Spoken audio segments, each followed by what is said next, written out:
এই নেয়ামত আমরা হারাই ফেলছি। হারানোর পর আমরা গুরুত্ব বুঝতেছি, আগে আমরা গুরুত্ব দেই নাই।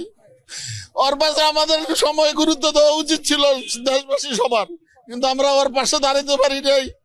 এখন মৃত্যুর পর আমরা এই রত্নকে চিনছি। তারপরে যারা এখনো আছে, সার্জিস আছে, হাসনাত আছে, যারাই বেঁচে আছে, তাদের সবার কাছে, সারা বাংলাদেশের ব্যাপী সবার কাছে অনুরোধ, এই বাদ বাকি রত্নগুলো আপনারা দেখে রাখেন, তাদের প্রোটেকশন দিয়েন। বর্তমানে স্বরাষ্ট্র সচিব, স্বরাষ্ট্র উপদেষ্টা, আইন উপদেষ্টা যারা আছেন, তারা বাদ বাকি যারা এখনো বেঁচে আছে তাদেরকে আপনার হেফাজতে রাখেন। আমরা ওসমান হাদির জন্য দোয়া চাই, দেশবাসী সবার কাছে দোয়া চাই। এই ওসমান হাদি আর দ্বিতীয়টি আর আসবে না, আর ওসমান হাদি আসবে কিন্তু ও আর আসবে না। আমরা হারাই ফেলে করতেছি। আমরা ওর পরিবারের সবার সুখ সমৃদ্ধ পরিবারের দীর্ঘায়ু কামনা করি, তারা যেন এই সুখ কাটিয়ে উঠতে পারে। তারা এই সুখ যে কাটিয়ে উঠতে পারে। ওর একটা বাচ্চা আজকে দেখলাম, ছোট বাচ্চাটা আব্বু বলতেছে, এই বাচ্চাটা আর আদর পাবে না, বাবার আদর পাবে না, বাচ্চাটা মা আদর পাবে না।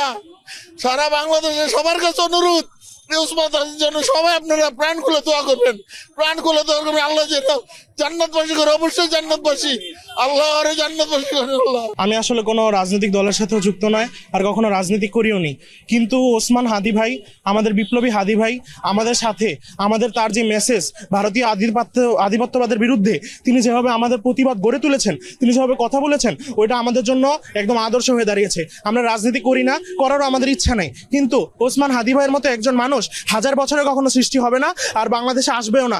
আর আমি জানতে পেরেছি যে এখানে কাজী নজরুল ইসলামের কবরের সামনে তার জানাজা দেওয়া হবে। আমরা যখন বিদ্রোহী কবিতা পড়ছিলাম, তখন আমার মনে পড়ছিল সেই হাদি ভাইয়ের বিদ্রোহী কবিতা, সেই লাইনগুলো।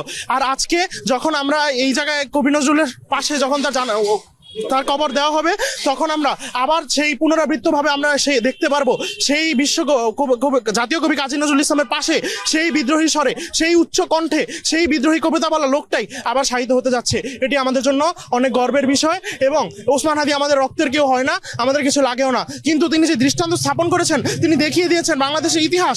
বাংলাদেশের কোনো রাজনীতিবিদের মৃত্যুতে পুরো অরাজনৈতিক ব্যক্তিগণ, তারপর যত রাজনীতিবিদ আছে সবাই একসাথে আসবে। আজকে মানিক মিয়াতে আমাদের ইতিহাস সৃষ্টি হবে। তিনি এই পথে আমাদেরকে দেখিয়ে দিয়েছেন, এবং ইনশাআল্লাহ আমরা ভবিষ্যতে এক একজন ওসমান হাদি হিসেবে গড়ে উঠতে চাই।